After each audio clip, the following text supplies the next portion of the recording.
Well, like I said, I wanted to finish this whole mess up about where we start at the beginning.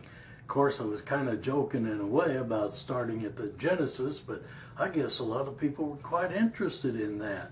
I guess we all are when you come right down to it.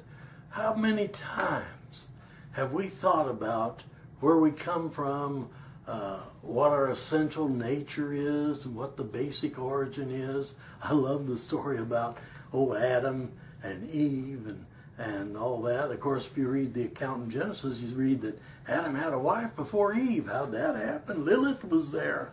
How'd that happen? And then you're going to read that, Evie, she's downfall of man. Oh boy, what a downfall, huh? Here they are, you got no clothes on or nothing. What a fun time. And they're out there and Adam is being holy and well because he's a man, of course. And Eve, she's a little mess around thing, and she gets talking with the old serpent, and they talked in those days. And the serpent says, hey, why don't you eat this here apple or just make a nice apple pie out of it, and then everybody's going to want it because it's going to be so good, and you'll be as smart as God. Well, and she did. But that was the beginning of the downfall, you see, because the first thing, she even said the first cuss word. Yeah. Oh, Adam saw that apple pie, and he says, hey, Evie, can I have a chunk of that pie? She says, I don't care a damn if you do. And that started the whole ball game. Well, you know, the punishment that God gave.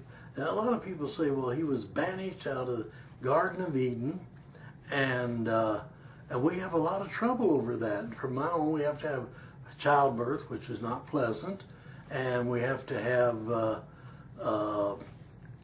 different things. We have to eke out our own living, and there ain't no fruit of plenty anymore. But that wasn't the punishment.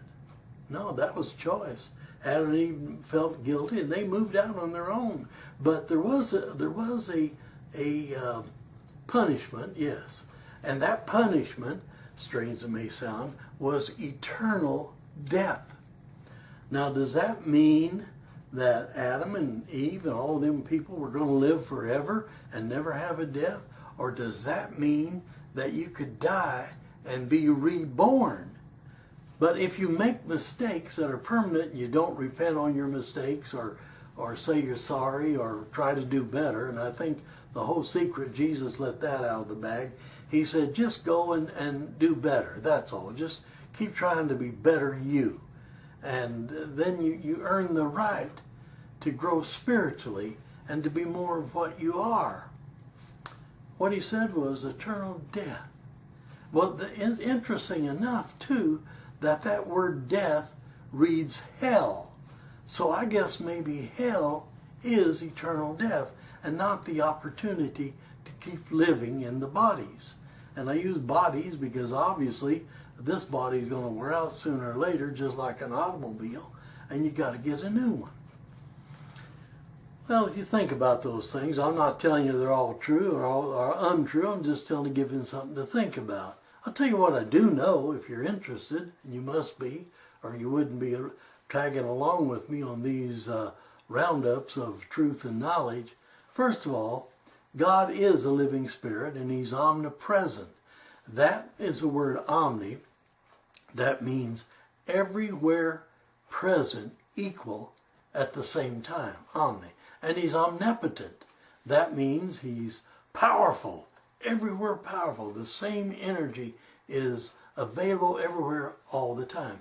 And he's omniscient, and that means all wise and all knowing. And what's even better, he's indestructible, he's absolute, and God is intelligent. Now, I did make one mistake there. I kept saying he. God is neither he nor she. God is God. And he's the cause, the intelligent cause of everything that is. The manifest universe is the body of God, and that is forever expanding. Remember the scientists, they came up with that idea in the Big Bang Theory? And it's the logical and the basic effect of the infinite presence of God.